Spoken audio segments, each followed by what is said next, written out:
السلام علیکم ورحمۃ اللہ وبرکاتہ۔ لاکھوں کروڑوں درود و سلام حضور نبی کریم رحمت للعالمین صلی اللہ علیہ وآلہ وسلم کی ذات بابرکات پر اور ان کی مبارک آل پر۔ اس ویڈیو میں ہم آپ کے سامنے حضور سرکار بغداد سیدنا غوث پاک رحمت اللہ تعالی علیہ کا وہ واقعہ بیان کریں گے جس میں آپ رحمت اللہ تعالی علیہ نے ایک ڈوبی ہوئی بارات کو دوبارہ اللہ عز و جل کی دی ہوئی توفیق سے زندہ کر کے دریا سے باہر نکالا تھا۔ تو واقعہ کچھ یوں ہے کہ ایک بار سرکار بغداد حضرت سیدنا غوث پاک رحمت اللہ تعالی علیہ دریا کی طرف تشریف لے گئے۔ وہاں ایک 90 سال کی بڑھیا کو دیکھا جو زاروں قطار رو رہی تھی۔ ایک مرید نے بارگاہ غوثیت رحمت اللہ تعالی علیہ میں عرض کی، مرشدی اس ضعیفہ کا اکلوتا خوبرو بیٹا تھا، بیچاری نے اس کی شادی رچائی، دولہا نکاح کر کے دلہن کو اس دریا میں کشتی کے ذریعے اپنے گھر لا رہا تھا کہ کشتی الٹ گئی اور دولہا دلہن سمیت ساری بارات ڈوب گئی۔ اس واقعہ کو آج 12 سال گزر چکے ہیں، مگر ماں کا جگر ہے، بیچاری کا غم نہیں جاتا۔ یہ روزانہ یہاں دریا پر آتی ہے اور بارات کو نہ پا کر رو دھو کر چلی جاتی ہے۔ حضور غوث اعظم رحمت اللہ تعالی علیہ کو اس ضعیفہ پر بڑا ترس آیا۔ آپ رحمت اللہ تعالی علیہ نے اللہ عز و جل کی بارگاہ میں ہاتھ اٹھا دیے۔ چند منٹ تک کچھ ظہور نہ ہوا، بے تاب ہو کر بارگاہ الہی عز و جل میں عرض کی، یا اللہ عز و جل، اس قدر تاخیر کی کیا وجہ ہے؟ آپ رحمت اللہ تعالی علیہ نے اللہ عز و جل کی بارگاہ میں ہاتھ اٹھا دیے۔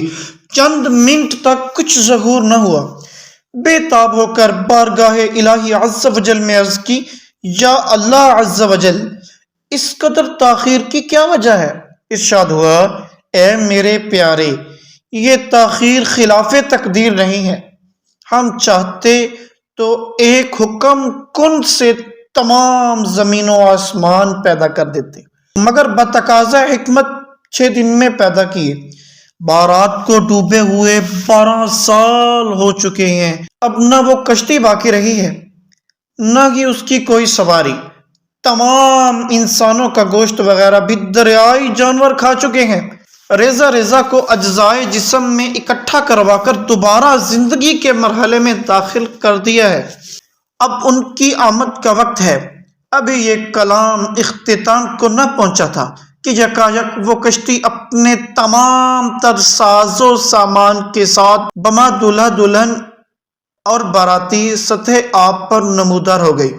تمام باراتی سرکار بغداد رحمت اللہ علیہ سے دعائیں لے کر خوشی خوشی اپنے گھر پہنچے۔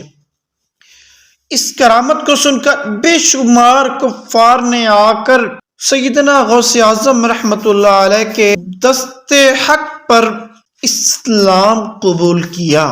حضرت سیدنا عبد القادر جیلانی رحمت اللہ علیہ کی یہ کرامت اس قدر تواتر کے ساتھ بیان کی گئی ہے کہ صدیاں گزر جانے کے باوجود برِ صغیر پاک و ہند کے گوشے گوشے میں اس کی گونج سنائی دیتی ہے۔ الحمدللہ عز و جل۔ اعلیٰ حضرت امام اہل سنت الشاہ مولانا احمد رضا خان علیہ رحمت الرحمن سے اس واقعہ کے بارے میں سوال کیا گیا تو آپ رحمت اللہ علیہ نے ارشاد فرمایا، اگرچہ یہ روایت نظر سے نہ گزری مگر زبان پر مشہور ہے اور اس میں کوئی امر خلاف شرع نہیں، اس کا انکار نہ کیا جائے۔ ناظرین کرام، بات اصل میں یہ ہے کہ بعض لوگ ایسے بزرگوں کی کرامات کو کہانیاں کہہ کر رد کر دیتے ہیں، مگر یاد رکھیے کرامت وہی ہوتی ہے جو عقلوں میں نہ آئے۔ اللہ عز و جل کے نبیوں کے معجزات ہوں یا کرامات ہوں، یہ ہمیشہ انسان کی عقلوں کو عاجز کر دینے والے ہوتے ہیں۔